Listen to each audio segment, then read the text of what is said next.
मतलब in general अगर हम लोग कोई भी नंबर उठा लें और उसका इरेशनलिटी प्रूव करना है, फॉर एग्जाम्पल √3 हो गया, √5 हो गया, √11, ये सब नंबर्स, जैसे 3 माइनस √5 ये भी एक इरेशनल नंबर है, 3 प्लस √5 ये भी इरेशनल नंबर है। मतलब कोई भी इरेशनल नंबर है, उनके इरेशनलिटी को प्रूव करने के लिए हमें एक थ्योरम पढ़ने की जरूरत है, और वो थ्योरम है थ्योरम 1.2। बहुत ही सिंपल सा है, थोड़ा सा इसको अच्छे से एग्जाम्पल के साथ समझते हैं, अच्छे से समझ में आएगा। Let p be a prime number if p divides a square then p divides a, okay, where a is a positive number. मतलब यहाँ पे इंपॉर्टेंट ये है कि अगर p कोई प्राइम नंबर है and it divides a square then p also divides a, okay. तो ये सुनने में जितना कॉम्प्लेक्स लग रहा है उतना कॉम्प्लेक्स है नहीं, थोड़ा सा इसको एग्जाम्पल से समझते हैं, ओके। फॉर एग्जाम्पल अगर कोई भी नंबर ले लेते हैं, यहाँ पे ए स्क्वायर मतलब ये एक परफेक्ट स्क्वायर है, ओके। ए स्क्वायर मतलब परफेक्ट स्क्वायर, परफेक्ट स्क्वायर मतलब जैसे 25, 25 5 का स्क्वायर है, तो ये एक परफेक्ट स्क्वायर बना। 35, 35 कोई भी नंबर का स्क्वायर नहीं है, तो ये एक परफेक्ट स्क्वायर नहीं है, okay. Okay, so A square is a perfect square type number, right. तो हम लोग क्या करते हैं, पहले लेते हैं फॉर एग्जाम्पल कोई भी नंबर जैसे 6, और उसका स्क्वायर क्या है, 36। Now let us try to factorize it by using the unique prime factorization method. So 6 can be written as 2 into 3. याद रखना हमें प्राइम फैक्टराइजेशन ही करना है, because prime factorisation is always unique, 2 into 3. So 36 can be prime factorized as 2 into 2 into 3 into 3, right? One more example, like 10. 10 can be written as 2 into 5. 10 का square क्या है, 100 है, so 100 is 2 into 2 into 5 into 5, okay. तो मैं ये क्यों लिख रही हूँ, यहाँ पे देखो आराम से। सपोज दिस इज 36, 36 मतलब 6 का square, so this 36 in my example this is a square, right. 36 यहाँ पे ए स्क्वायर है, सो 36 का अगर हम प्राइम फैक्टराइज करें then this is 2 into 2 into 3 into 3, right. So here 2 is a prime number और 3 इज अ प्राइम नंबर। इसका मतलब हम लोग कोई भी एक प्राइम नंबर ले सकते हैं। For example if I take 2, so this will be my p, okay. So now let us try to understand this. If p divides a square, मतलब यहाँ पे 2 36 को डिवाइड कर रहा है, मतलब ये जो p है दिस डिवाइड्स a स्क्वायर, 2 ने 36 को डिवाइड करा, okay, then p divides a। तो अगर 2 36 को डिवाइड कर रहा है, 2 तो 6 को भी डिवाइड करेगा। ये इतना सिंपल सा थ्योरम है। क्यों करेगा, क्योंकि देखो सिंपल लॉजिक है, अगर 6 में हम 6 को हम लोग प्राइम फैक्टराइज करके 2 into 3 लिखता है, देन इसके परफेक्ट स्क्वायर में वो तो 2 बारी आता है ना, लाइक ये पेयर में आता है, 2 2 बारी आएगा, फिर 3 2 बारी आएगा, राइट। तो अगर हम लोग ए स्क्वायर से कोई प्राइम फैक्टराइजेशन उठा रहे हैं, तो वो तो ए के प्राइम फैक्टर में होगा ही ना। फॉर एग्जाम्पल जैसे 25, 25 इक्वल्स टू 5 into 5, तो ये जो 5 है, ये अगर 25 का एक फैक्टर है, तो ऑब्वियसली ये 5 का भी एक फैक्टर होगा कि नहीं, 5 इक्वल्स टू 1 into 5। ये 5 अगर उसके स्क्वायर नंबर में है, तो ये ओरिजिनल नंबर में तो होगा ही ना। ये इतना सिंपल सा है। और कोई एग्जाम्पल ले लेते हैं, जैसे 100, 100 को 5 डिवाइड कर रहा है, 100 is the perfect square of 10, 10 का स्क्वायर इक्वल टू 100, 100 को 5 तो डिवाइड कर रहा है, राइट। तो ये जो 5 है ये 10 को तो डिवाइड करेगा ही, राइट, क्योंकि ये परफेक्ट स्क्वायर होने के लिए उसको पेयर में होने की ज्यादा जरूरत है। If p divides a square then p also divides a। तो in general how we can write, कोई भी नंबर ले लेते हैं, कोई भी कंपोजिट नंबर a, तो इसको अगर हम लोग प्राइम फैक्टराइज करें then from fundamental theorem of arithmetic, a can be written as p1 into p2 into p3 up to pn। कितने फैक्टर्स है हमें नहीं पता, हम लोग जनरली लिख रहे हैं। यहाँ पे p1 p2 p3 up to pn क्या है, प्राइम नंबर्स है, और a एक कंपोजिट नंबर है जिनके फैक्टर्स हैं p1 p2 p3 up to pn, right. तो हमें a स्क्वायर की भी जरूरत है, so how we can write a square. अभी हम लोग एग्जाम्पल से समझ रहे थे कि अगर a में p1 एक फैक्टर है, तो a स्क्वायर में p1 तो 2 बार आएगा, राइट।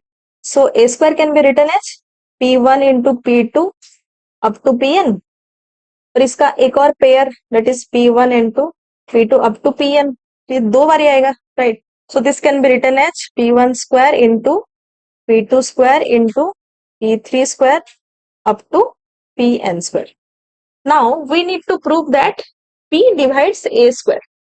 p किसको डिवाइड कर रहा है? a square को डिवाइड कर रहा है. Now let us understand what is the meaning of this p divides a square. p is a prime number और हमारे जो a square के प्राइम फैक्टर्स हैं वो p1, p2, p3 up to pn है. If p divides a square मतलब p इनमें से ही कोई नंबर होगा, right? Since p divides a square then p is one of p1 into p1, p2, इसमें से ही कोई नंबर होगा ना.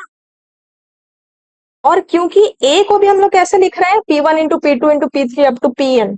और अगर क्योंकि p is one of p1, p2, p3 up to pn and a is p1 into p2 into p3 up to pn, तो ये जो p है ये a स्क्वायर के फैक्टर में है और ये p is one of p1, p2 up to pn, so this is also a factor of a. So if p divides a square मतलब ये p1, p2 up to pn में कोई number है p, तो अगर ये p1, p2 में से ही कोई नंबर है तो वो तो a के भी फैक्टर्स है, right? So if p divides a square, then p also divides a. Okay, so now using theorem 1.2, we can prove the irrationality of other numbers. वो कैसे करना है? ये एक एग्जाम्पल से समझते हैं. Suppose prove that root 3 is irrational. Okay, root 3 को हमें इरेशनल प्रूव करना है. तो जैसे हम लोग रूट 2 के लिए करते थे, let us assume that root 3 is a rational number which can be written in the form of p by q. यहाँ पे इंपॉर्टेंट क्या है? The initial assumption is p and q both are coprime. मतलब यहाँ पे अभी इन दोनों में कोई कॉमन फैक्टर नहीं है, right? p and q are co-prime. p and q does not has any other common factor than 1. okay, so इसको अगर हम लोग थोड़ा सा सॉल्व करें देन q को इधर ले आते हैं. this will give us root 3q equals to p. now squaring both side what we can get? root 3q whole square, that is 3q square equal to p square. यहाँ पे समझने वाली बात क्या है? 3q square equals to p square, right? This means that 3 divides p square, right? 3 is a prime factors of p square. So 3 divides p square.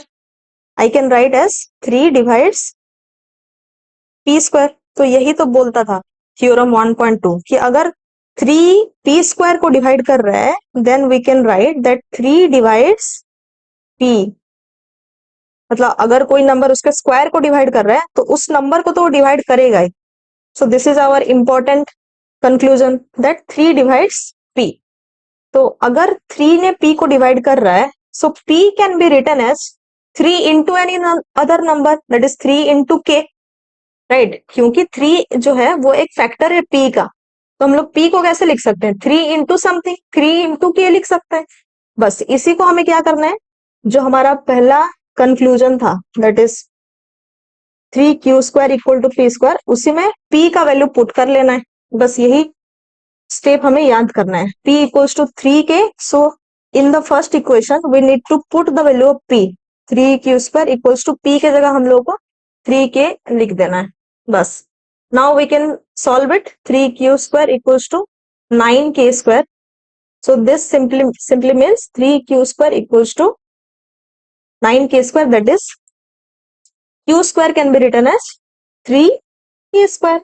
यहां से हम लोग को क्या समझ में आ रहा है? फिर से 3 किसको डिवाइड कर रहा है? q को डिवाइड कर रहा है because q square equal to 3 into something. So 3 is a factor of q square. That means 3 divides q square. अगर 3 q square को डिवाइड कर रहा है from theorem 1.2, what we can say that 3 divides q also. 3 किसको divide करेगा? q को भी divide करेगा, राइट? हो गया बस. now what we have got that 3 divides p and also 3 divides q. What is the meaning of this? That 3 is a common factor of both p and q, because 3 divides p and 3 also divides q. तो 3 क्या हो गया? p का और q दोनों का common factor हो गया. जो कि हमारा इनिशियल एजम्पशन जो कि पी और क्यू को प्राइम थे उसको कॉन्ट्राडिक्ट कर रहा है. So this contradicts our initial assumption. So what we can write that by contradiction, what we can say that root 3 cannot be written as P by Q. Okay, because यहाँ पे P और Q इसके simplest form में नहीं है, दोनों में 3 common factor है. So since root 3 cannot be written as P by Q, so root 3 is irrational. बस यही तरीका है. हमें यहाँ पे इंपॉर्टेंट स्टेप क्या है कि ये पहले देखना है कि इसका कोई कॉमन फैक्टर है क्या, पी स्क्वायर का कोई कॉमन फैक्टर है क्या. अगर पी स्क्वायर का कॉमन फैक्टर निकल गया so we can write that P by using that common factor. यहाँ पे जैसे 3 एक फैक्टर था पी का, so P can be written as 3 K. फिर उसको थोड़ा बहुत सॉल्व करेंगे तो हमें क्या मिलेगा, 3 ऑल्सो डिवाइड्स क्यू. तो 3 जो है वो कॉमन फैक्टर हो गया दोनों का, और हमारा जो एजम्पशन था वो गलत हो गया. Okay, in this way all the irrational numbers like root 2, root 3, root 5, root 7, ये सारे को हम लोग प्रूव कर सकते हैं कि all these are irrational numbers. Now by using that root 3 is irrational, हम लोग को ये दिखाना है कि 5 minus root 3 is also irrational. ये कैसे करेंगे, देखो सारे में कॉमन स्टेप्स तो वही है कि let us assume that 5 minus root 3 is a rational number. तो 5 minus root 3 को हम लोग p by q के फॉर्म में लिख सकते हैं. Okay, done. तो इसको हम लोग ये प्रूव करना है कि this whatever we have assume that is incorrect. तो इसको कैसे करेंगे, देखो यहाँ पे 5 minus root 3 equal to p by q. यहाँ पे इनिशियल एजम्पशन के हिसाब से p और q दोनों इंटीजर है. Okay, 5 is also an integer. यहाँ पे जो रूट 3 है this is a rational irrational part, मतलब ये रूट 3 एक इरेशनल नंबर है. ये हमने अभी प्रूव कर चुके, अभी जस्ट प्रूव किए थे, राइट. तो हम लोग क्या करते हैं कि सारे रैशनल पार्ट को एक तरफ ले लेते हैं, सारे इरेशनल पार्ट को दूसरे तरफ ले लेते हैं. तो ये जो रूट 3 है, taking that to the RHS and taking this P by Q to the LHS, it means 5 minus P by Q. P by Q इधर आएगा तो माइनस होगा, और रूट 3 उधर जाएगा तो क्या हो जाएगा, प्लस हो जाएगा. So 5 minus P by Q is root 3. So this can be written as 5Q minus P by Q is root 3. देखो, if I analyze this two LHS and RHS, LHS में क्या है, 5Q है, P है, Q है, all these are somewhat integers. तो integers का अगर हम लोग ऑपरेशंस करें तो वो इंटीजर के सेट से बाहर नहीं जाता है. So it means this is a rational form. ये तो एक रैशनल नंबर ही होगा ना, 5Q minus P by Q. P Q ये इंटीजर है, क्यू भी इंटीजर है, तो दोनों इंटीजर पी और क्यू इंटीजर है, तो पी बाई क्यू क्या हो जाएगा, रैशनल नंबर है. तो ये एक रैशनल नंबर के फॉर्मेट में आ गया.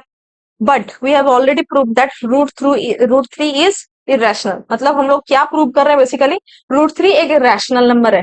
That contradicts that root 3, but what we know that root 3 is irrational. तो क्योंकि already we have prove that root 3 is an irrational number, rational can not equal to irrational number. We cannot say that rational equal to irrational. So our assumption is incorrect. So hence 5 minus root 3 is irrational. जितने भी इस type के number होंगे उनको ऐसे solve करना है. Okay, सारे रैशनल पार्ट को एक तरफ कर दो, इरेशनल पार्ट को दूसरी तरफ. सो rational can not B irrational. So what ever that number is that will be irrational. I hope सबको समझ में आ रहा होगा. So similarly, this is the last example, example 7. So that 3 root 2 is irrational. 3 root 2 को हमें irrational prove करना है. 3 root 2 को अगर समझे तो 3 यहाँ पे रैशनल पार्ट है, रूट 2 irrational है, जो हम लोग पहले से कर चुके. तो क्या करेंगे, let us assume that 3 root 2 is rational. So 3 root 2 can be written as p upon q. तो यहाँ पे रैशनल irrational पार्ट को अलग कर दो. p और q क्या है, इंटीजर है, और 3 भी क्या है, इंटीजर है. So let us bring 3 to the RHS. So root 2 is equal to 3 यहाँ पे मल्टीप्लीकेशन में है, तो इधर जाएगा तो क्या हो जाएगा, डिवाइड होगा. So p by 3q.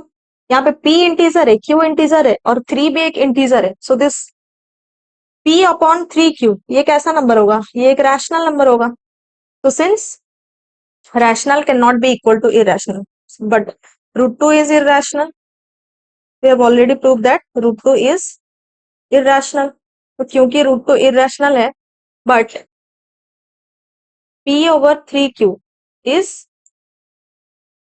rational, तो you can not say that rational और इरेशनल नंबर दोनों इक्वल है।